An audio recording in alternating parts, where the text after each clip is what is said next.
भगवान जब किसी को अपना स्वीकारने से पहले उनको ऐसी ऐसी परिस्थितियाँ उत्पन्न करती है कि उनका दिमाग डाइवर्ट हो जाता है, हम जाएं तो किधर जाएं।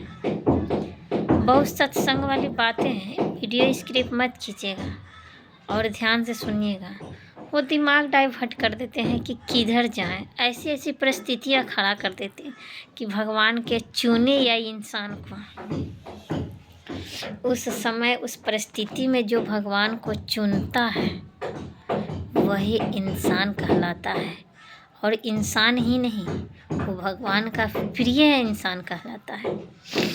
एक ऐसी ही कथा है जो कि एक ऋषि था और बहुत ही सत्यवादी और पुण्य आत्मा था। उसने बहुत ही पुण्य किया था। उनकी पुण्य की परीक्षा लेने के लिए भगवान स्वयं पृथ्वी लोक पर आए। ध्यान से सुनिएगा, बार बार कर रहे हैं, वीडियो स्क्रिप्ट मत कीजिएगा। पृथ्वी लोक पर आए।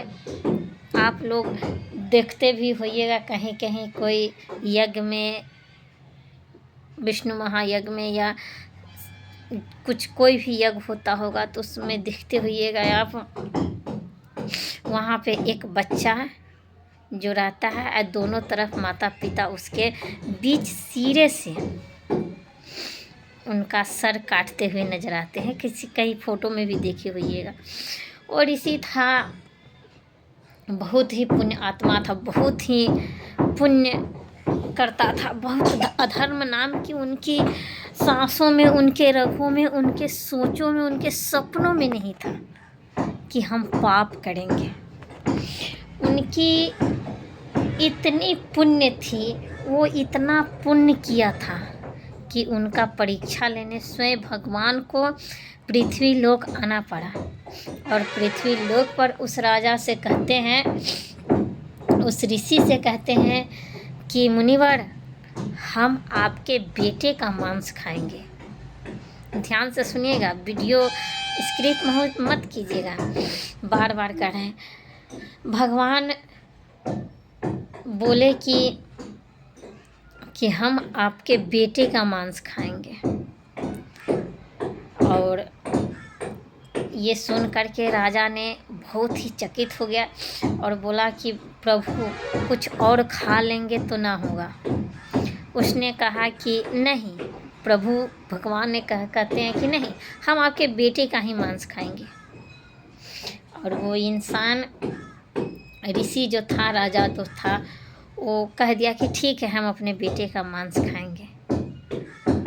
तो भगवान इतनी बड़ी परीक्षा लिए उनसे। तो वो विष्णु भगवान का भक्त था और उनका परीक्षा लेने स्वयं भोलेनाथ आए थे। तो ऋषि ने कहा कि ठीक है, हम अपने बेटे के ही मांस आपको खिलाएंगे।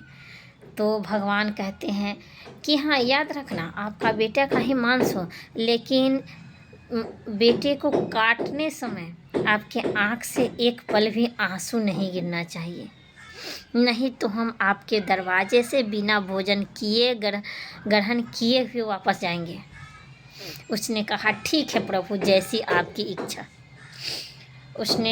भगवान ने कहा उस ऋषि से कि आप काटोगे कैसे अपने बेटे को। उसने कहा जैसे कि आम बकरियां काटी जाती है, मुर्गियां मुर्गी काटी जाती हैं, उसी तरह से हम अपने बेटे को भी काट करके आपको मांस बनाकर खिलाएंगे। उस समय भी भगवान कहते हैं कि हम आपके हाथों का ही बना हुआ मांस खाएंगे और आपके बेटे के ही खाएंगे। इतना बड़ा परीक्षा भगवान लिए उनसे। तो कहा ठीक है। तो भगवान कहते हैं कि ये जैसे आम इंसान की मुर्गियां काटी जाती हैं, गाय को बुला गया है, बकरियां काटी जाती हैं, वैसे नहीं काटना है। आपको दोनों पति पत्नी को बीच से, सर के बीच से चीर करके उनका मांस बना करके उनको खिलाना है, और एक पल भी आँख से आंसू नहीं आना चाहिए। उस ऋषि ने इतना तपस्वी था, उसमें इतना तप था, उसने कह दिया ठीक है भगवान। और भगवान एक ब्राह्मण और एक भिक्षा जो मांगता है उन्हीं का रूप रख के आए थे। उसने कहा ठीक है प्रभु, आप मेरे दरवाजे पर से बिना भोजन किए ग्रहण नहीं जाइए, क्योंकि हम आपकी अपनी बेटी का ही मांस खिलाएंगे। उसने दोनों प्राणी, दोनों व्यक्ति एक आरी से, आरी जो होता है जो लकड़ी काटा जाता है, उनसे उनको काटा, ऐसे सर से बीचों बीच दोनों इंसान मिल करके, दोनों प्राणी मिल करके, और काटते हुए उनके आँख से एक पल भी आंसू नहीं गिरा, और वो मांस अपने बेटे को खिलाया। भगवान को खिलाया, अपने बेटे का मांस भगवान को खिलाए। उसी समय भगवान विष्णु आए और कहें कि हमने कहा था कि मेरा ये भक्त जो है कि अति तपस्वी, अति बलशाली और महापुण्य आत्मा है। ये आत्मा नहीं, इसमें हम ही वास करते हैं। और आप कहे कि नहीं, ये आपका ऐसा परीक्षा लेंगे कि उनके आत्मा को हिला देंगे, लेकिन ऐसा हुआ नहीं। भगवान कहते हैं कि ये सब आपका परीक्षा था। और उनका बेटे का नाम से कुछ वंश याद नहीं आ रहा है, ऐसा कोई था। उसने कहा वंश आओ इधर। उनका बेटा दौड़ता हुआ, जिस बेटे का उसने काटा था अपने हाथों से, वही बेटा दौड़ते हुए माँ के पास आया। और उस मुनिवर की पत्नी ने बेटे को गले लगाया और कहा हे भगवान, आपने तो आज इतनी बड़ी परीक्षा ली कि सोचा नहीं जा सकता है। हम तो कहे थे कि आपके परीक्षा के लिए अपने बेटे को दान देंगे तो देंगे। यही तप और यही बलिदान उसको आज के डेट में भगवान बना दिया है। और आप लोग देखे होइएगा, कहीं कहीं महायज्ञ होता होगा, वहाँ पे उस राजा, उस लड़के का मूर्तियाँ बनाई जाती हैं आजकल के डेट में। तो निराश कभी भी जीवन में नहीं होना चाहिए, क्योंकि जब जितना बड़ा एग्ज़ाम देंगे ना, उतनी बड़ी सफलता का परिणाम मिलता है।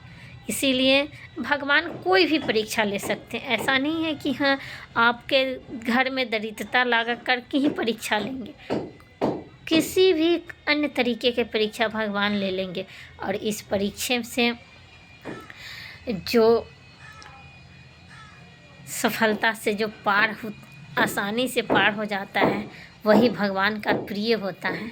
इसीलिए भगवान अपने आप को स्वीकारने से पहले, किसी इंसान को चुनने से पहले परीक्षा लेते हैं, उसके बाद वो अपने योग बनाते हैं। फिर मिलेंगे अगली वीडियो में, तब तक के लिए दीजिए इजाज़त। जय माता दी। आप वीडियो देखना ना भूलेंगे।